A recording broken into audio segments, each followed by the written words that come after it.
mwongeye kwirirwa mwese abakunda ijambo ry'Imana. Nk'uko bisanzwe ni wa mwanya duhabwa amagambo y'Imana binyuze mu byanditswe. Mu izina ry'Umwami Yesu Kristo rero dutangiye dusengera abadukurikiye bose. Wowe uri kutwumva muri aka kanya uhabwe umugisha n'Imana. Reka Kristo Yesu akomeze kubana nawe kandi akwagure, agufashe ukunda ijambo ry'Imana. Imbaraga z'Imana ziva mu ijuru zibane nawe, kandi Kristo akomeze agendane nawe mu izina ry'Umwami Yesu. Amina. Dutangiye ibyanditswe byacu biboneka muri Matayo 18, aho tugiye kureba umukuru mu bwami bw'ijuru uwo ari we. Turatangira dusoma mu izina ry'Umwami Yesu Kristo. Umutwe wa mbere, icyo gihe abigishwa begera Yesu baramubaza bati, mbese ninde mukuru mu bwami bwo mu ijuru? Baragira ngo baramujya bavuga ngo mbese ninde wari mukuru mu bwami bwo mu ijuru?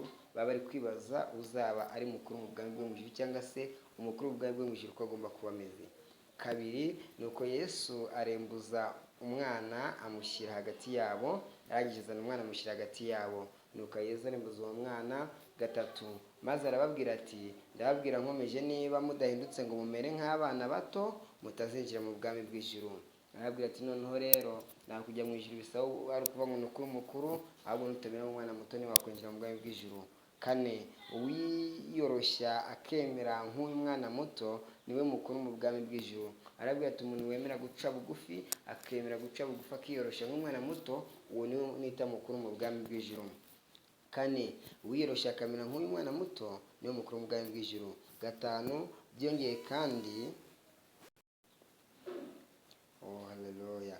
Gatanu, byongeye kandi uwakira umwana muto nk'uyu kubera njye ni njye aba yakiriye. Arongera arabwira ati, kandi byongeye kandi umuntu wakira umwana muto nk'uyu kubera njye ni njye aba yakiriye. Gatandatu, nihagira ugusha mu cyaha umwe muri aba bato banyemera, icyaruta kuri we nuko bamuhambira urusyo ku ijosi bakamuroha mu kiyaga rwagati. Ati rero umuntu wagusha mu cyaha umwe muri aba batoya, mbese umuntu wagusha mu cyaha wa muntu uri kugenda neza wo mu bwami bw'Imana nk'umwana muto, icyamubera cyiza ni uko ahubwo yahambirizwa urusyo akajugunywa mu kiyaga rwagati cyangwa se mu nyanja. Karindwi, mbega ngo isi iragatora kubera ibigusha abantu mu byaha.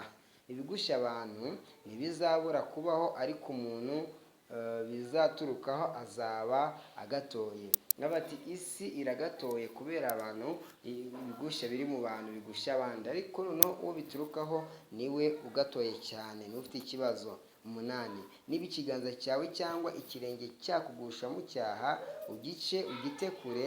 Icyaruta ni uko wakwinjira ahari ubugingo buhoraho ucitse ikiganza cyangwa ikirenge kimwe, aho kuroba mu muriro utazima ufite ikiganza cyangwa ibirenge byombi. Yesu avuga ko uriya muriro uzatwika abantu ufite imbaraga zidasanzwe kuruta uko wowe wagenda nta kirenge ufite cyangwa nta kuboko, kuko agereranya uriya muriro akabona ufite imbaraga kuruta uko waba nta kuboko ufite ariko ukinjira mu bwami bwiza.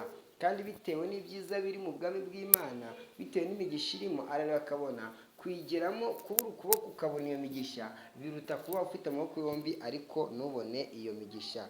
9, niba kandi ijisho ryawe ryakugusha mu cyaha, urinogore urite kure. Icyaruta ni uko wakwinjira mu bugingo buhoraho ufite ijisho rimwe, aho kuroha mu nyenga y'umuriro ufite amaso yombi. Aravuga ati, uwo muriro ufite amaso yombi, aho kugira ngo ujyemo, ahubwo wabura ijisho ryawe ariko ukazinjira muri buriya bwami bwiza, ukazinjira muri buriya bugingo buhoraho.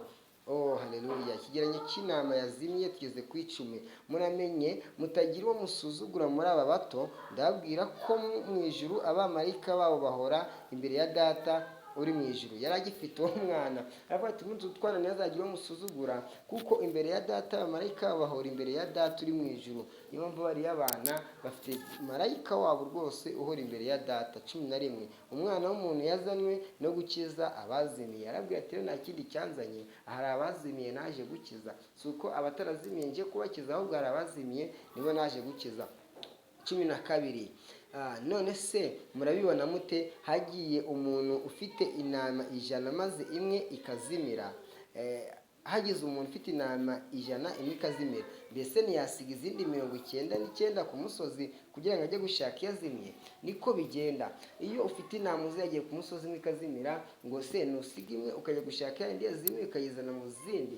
Mu yandi magambo, umuntu wataye inzira y'Imana, Kristo aremera agasiga intama zihari akajya kuyireba kugira ngo ayongere ku zindi ntama, azongere ku bandi bakristo afite. Bivuga ngo Yesu rero yaje gushaka abakristo, arimo arashaka abandi bazimye aribo azana. Icyo nicyo natwe tugomba gukora. None se murabona mute hagize umuntu ufite intama 100 maze imwe ikazimira, mbese ntiyasiga izindi 99 akajya ku musozi kugira ngo akajya gushaka yazimiye? 13 ndababwira nkomeje ko iyo ayibonye bimushimisha kurusha za zindi 99 zitazimiye. Ni ukuri arishima cyane akanezererwa, atiteye ko hari zari zasigaye, akavuga ngo nama yanjye wakoze kuba wazimiye nkaba nkubonye, nari ndababara iyo nza kukubura. 14 uko niko so mu ijuru ashaka ko hatabura n'umwe muri bariya bato. Yesu iyo umwe azimiye arababara cyane, arashaka ko bagira ute?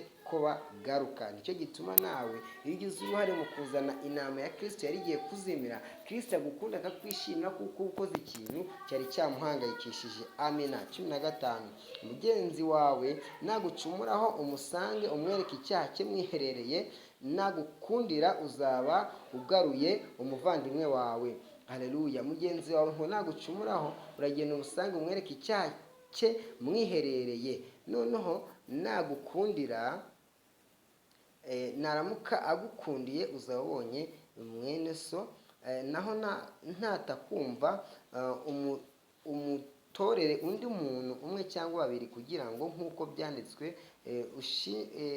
byanditswe ashinjwe n'abagabo 2 cyangwa barenzeho, kugira ngo icyo aregwa kimuhame. niyanga uzamuteza uwa kabiri. 17 ariko ntiyanga kukumva ubu bw'ikoraniro ry'ab'Imana, niba kandi naryo yanze kuryumva, kuva ubwo akubere nk'umuntu utazi Imana cyangwa umusoresha.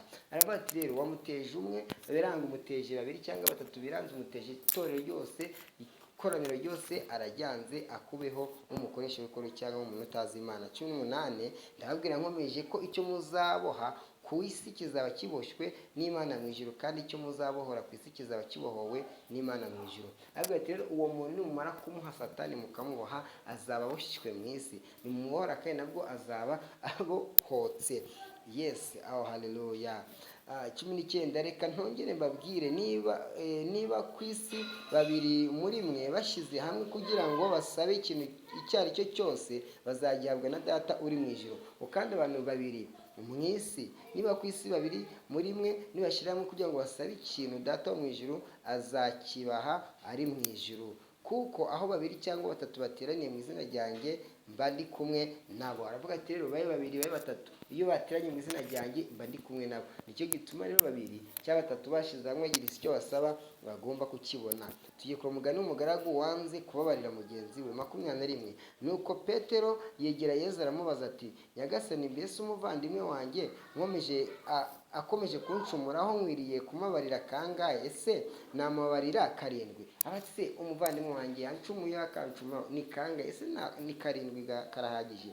22 Yesu aramusubiza ati, sinkubwiye ko wagarukira kuri 7 gusa, ahubwo uzageze 7 inshuro 70. Ahubwo none uzafiteho 7 ukuba inshuro 70. Ni ukuvuga ngo ufashe 7 ugakuba inshuro 70, ni 7 iri kuba inshuro 70. Niba muri kubyumva, ntabwo ni 7 inshuro 70. Oh haleluya.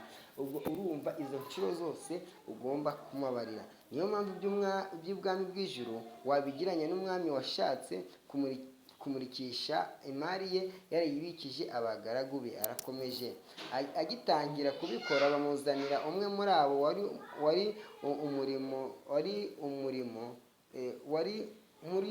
wari umurimo za miliyoni na za miliyoni z'amafaranga. Uwo muntu ngo yari amurimo za miliyoni na za miliyoni z'amafaranga. Nuko abonye ko uwo muntu atari afite icyo kwishyura, shebuja ategeka ko bamugirira uwe n'umugore we n'abana be, bamugurisha we n'umugore n'abana be n'ibyo yari afite byose, kugira ngo yishyure uwo mwenda.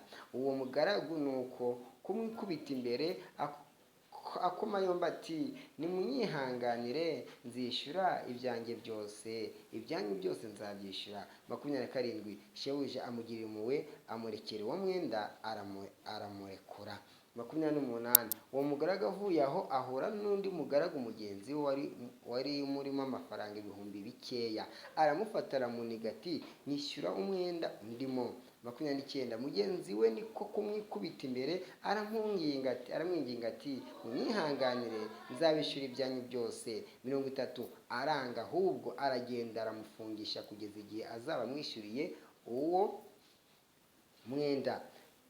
Abagaragu bagenzi be babonye ibibaye barabara cyane, bajya gutekereza shebuja uko byagenze kose. Nuko shebuja atumira uwo mugaragu aramubwira ati yewe mugaragu gito, nakurikiye umwenda wawe kuko wanyinginze, none se ntiwari ukwiriye kugirira mugenzi wawe impuhwe nk'uko nazikugiriye? Shebuja ararakara amwegurira abo kumwica urubozo kugeza igihe azaba amaze kwishyura umwenda arimo. Tugeze ahangaha shebuja ni Kristo, yarakubabariye yarambabariye. Hanyuma wowe inshuro namucumuyeho n'inshuro yamucumuyeho ntago wazibara kandi agiye kubabarira. None wowe umuntu niba akukoshereje inshuro 7, inshuro 40, inshuro 90 ugeze aho wanga kumubabarira, bivuze ngo wowe ubaye nk'umuntu ugiye kumunigagura kandi wababariye za miliyoni, bagura imyenda ya miliyoni. Nawe banza urebe uburyo Kristo yakubabariye, urebe ibyaha uburyo bingana byose yakubabariye. Nukora kubabarira buri munsi utekereze ngo ukwiye kubabarira mugenzi wawe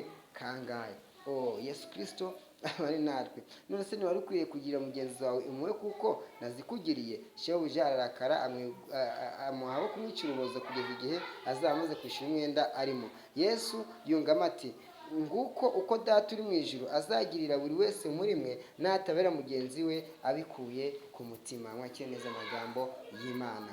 Data wo mu ijuru, data ushobora byose, Imana y'amahoro, Imana y'igitangaza n'impuhwe nyinshi, tugushimira urukundo rwawe n'impuhwe zawe no kugira neza kwawe. Tugushimiye yuko wumva gusaba kwacu no gusenga kwacu. Mana, iri ni ijambo ritambutse, ari benshi babyumvishe rije nk'ubuhanuzi. Tuba kwinginza ubuhanuzi bwose buje data, ubwumvishe wese ahabwa umugisha n'Imana, ahabwa imbaraga, ahabwa amavuta, kandi ujye ukomeza ubana uko bukeye n'uko bije, ujye umurinda uko bukeye n'uko bwije, ujye umuha imbaraga, ujye umwambika byose, kandi wumvishe ijambo wese umuhe ubushobozi bwo kurigenderamo no kugendera mu kuri kwaryo, kugira ngo izina ryawe rihabwe icyubahiro. Urakoze Mwami Yesu, mu izina rya Data twese uri mu ijuru, amen.